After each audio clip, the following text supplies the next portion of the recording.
Welcome to Parveen ma'am classes. आज हम करेंगे क्लास 7th इंग्लिश का lesson number 11 a courageous act. इसके करेंगे आज हम question and answer. Comprehension questions.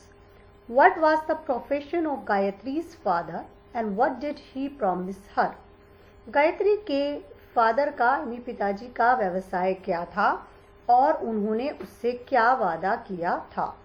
गायत्रीज father was a fisherman. क्या थे? एक मछुआरे थे। He promised her that he would teach her fishing.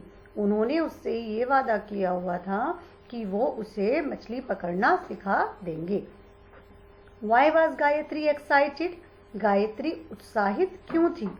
Gayatri was excited when she was going for fishing in the sea with her father. Gayatri इसलिए उत्साहित थी जब वह अपने पिताजी के साथ समुद्र में मछली पकड़ने के लिए जा रही थी। What was the news broadcast on the radio? Radio पर क्या news I? It was broadcast on radio that cyclone storm was expected to hit the village within 24 hours. ये आई थी कि साइक्लोन का जो स्टॉर्म है वो जो था वो उस गांव को 24 घंटों के अंदर अंदर हिट करने वाला था, यानी वहां पर वो आने वाला था। How did Gayatri save her house hold items from flood. Gayatri ने अपनी घर की चीजों को बाढ़ से कैसे बचाया? Gayatri placed all the small household items on beds, tables and chairs to save them from flood. जो छोटी छोटी चीजें होती हैं घर की, उन्हें बेड पर, टेबल पे और चेयर पे रख के उसने बाढ़ के पानी से उन्हें बचाया। नेक्स्ट है, how did Gayatri help the people trapped in the flood. Gayatri ने बाढ़ में फंसे हुए जो लोग थे उनकी मदद कैसे की? Gayatri helped the people trapped in the flood. Gayatri ने लोगों की जो बाढ़ में फंसे हुए थे उनकी मदद की by rowing the boat towards them. चप्पू चला के वो बोट को उनकी ओर ले गई। Then helping them to board the boat. उसके बाद में उसने उन्हें बोट में बिठाया, ऐसे मदद की। और फिर and finally rowing to the town hall. और अंत में वो जब वो बोट में सब लोगों को बिठाया और उसके बाद में टाउन हॉल पर फिर से चप्पू चला के वो बोट का ले गई। She also donated some essential articles like clothes, food, matchboxes and candles to them. उसने दान भी की कुछ ज़रूरी चीज़ें जैसे कि कपड़े, भोजन, माचिस की डब्बियाँ और मोमबत्तियाँ उन लोगों को। Fill in the blanks with the words given in the box. तो वर्ड पावर में करेंगे हम कि ये जो रिक्त स्थान दिए हुए होंगे इन शब्दों की सहायता से आपको इन सेंटेंस को फिल करना है। The town was submerged by the flood water.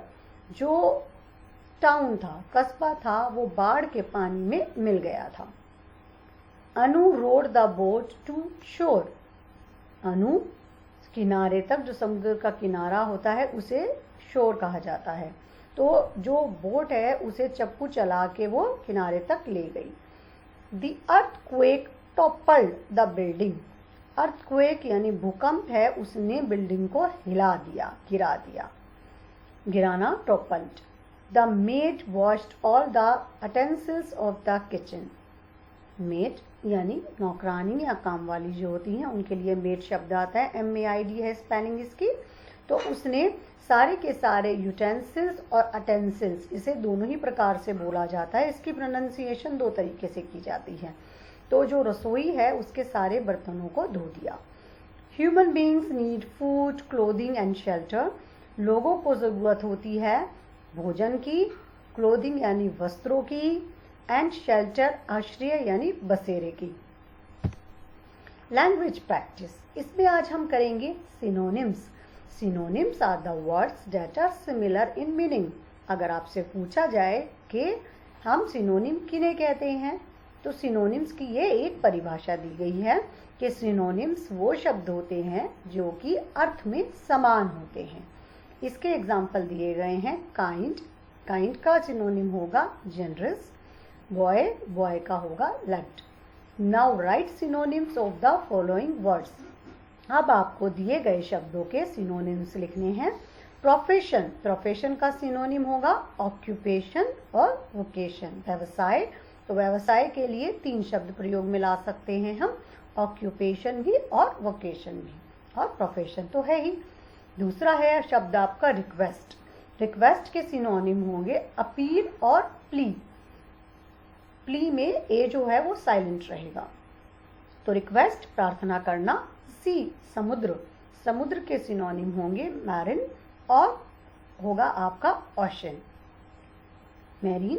Damage, damage के होंगे डिस्ट्रक्शन एंड हार्म, यानी कि किसी चीज को डैमेज करना, नुकसान पहुंचाना, खत्म कर देना, विनाश कर देना, इस तरीके के इसके मीनिंग निकलेंगे। दूसरे पार्ट में हम इसके करेंगे we use a lot to indicate a large amount और नंबर ऑफ पीपल, एनिमल्स और थिंग्स। ए लॉट ऑफ शब्द का प्रयोग हम कब कर रहे होते हैं? उसमें हम बहुत सारी संख्या में लोगों के लिए, बहुत सारी संख्या में एनिमल्स और थिंग्स के लिए हम इसका प्रयोग करते हैं ए लॉट ऑफ। इसके एग्जाम्पल दिए गए हैं। A lot of people in Uttar Pradesh speak Hindi. Uttar Pradesh में बहुत सारे लोग हिंदी बोलते हैं। इसके बाद है we waste a lot of food in parties. हम बहुत सारा खाना जो है वो पार्टीज में बर्बाद करते हैं। अब यहाँ पर कुछ सेंटेंसेस दिए गए हैं, टेबल है। Now make sentences using the table below. There is दिया गया है, तो इनसे हमें मिला के कुछ सेंटेंसेस फ्रेम करने हैं। ये इस तरह से होगा, जैसे देयर, एनिमल्स इन द जू के हिसाब से हमें चेंज करना होगा कि देयर इज लगाना है या देयर आर लगाना है। तो बहुत सारे एनिमल हैं, there are a lot of animals in the zoo. Water is आएगा, there is a lot of water in the jug. फिर बुक्स बहुत सारी हो गई, तो देयर आर होगा, there are a lot of books in our library. फिर होगा sugar, there is a lot of sugar in the box. ठीक है, इस तरह से ये कंप्लीट हुए। सेकंड पार्ट में हम देखेंगे we use a little to mean a small amount और quantity. It is used with uncountable nouns. तो हम ए लिटिल शब्द का प्रयोग क्या कब करते हैं? जब थोड़ी सी मात्रा को हमें बताना होता है तब। जैसे कि it rained a little, she slapped a little, जिसकी गिनती ना की जा सके, ऐसे नाउन के साथ में हम इसे प्रयोग में लाएंगे। इसी तरह से है वी यूज ए फ्यू, यानी कुछ, to mean a small number. A few का प्रयोग हम तब करते हैं जबकि थोड़ी सी संख्या होती है, छोटी संख्या होती है। It is used with countable nouns. इसका प्रयोग कब किया जाता है? जिनकी गिनती की जा सके, ऐसे नाउन्स के साथ। इसका example, I have a few friends in Delhi. Countable है कि कुछ दोस्त हैं मेरे दिल्ली में। इसके बाद में she will come in a few minutes. वह जो है वो कुछ मिनट में यहाँ आ जाएगा। Now fill in the blanks with a few or a little. Aditya has a few story books. Aditya के पास कुछ स्टोरी बुक्स हैं। There is a little milk left in the glass. Little, इसकी गिनती नहीं की जा सकती मिल्क की, तो there is a little milk left in the glass. Glass में थोड़ा सा मिल्क जो है वो बचा है।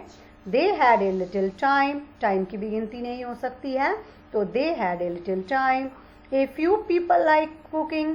कुछ लोग जो हैं उनको कुकिंग जो है वो पसंद है। I have to revise a few lessons. मुझे कुछ लेसन यानी पाठ दोहराने हैं। few यानी गिनती की जा सकती है लेसन्स की। इसी तरह से a few members are coming today. कुछ लोग जो हैं वो आज आ रहे हैं। लोगों की गिनती की जा सकती है, मेंबर्स की यानी सदस्यों की। My house is a little away from here. मेरा जो घर है वो यहाँ से कुछ दूरी पर है, तो ये लिटिल आएगा क्योंकि उस दूरी की गिनती नहीं की जा सकती है, अनकाउंटेबल है। इस तरह से ए फ्यू और लिटिल का प्रयोग आपने आज अच्छी तरह से समझ लिया। आई होप ये पूरा का पूरा चैप्टर, इसकी पूरी की पूरी एक्सरसाइज बहुत अच्छे से आपको समझ में आ गई होगी। तो यहाँ पर ख़त्म होता है ये पूरे चैप्टर की एक्सरसाइज। Thanks for watching.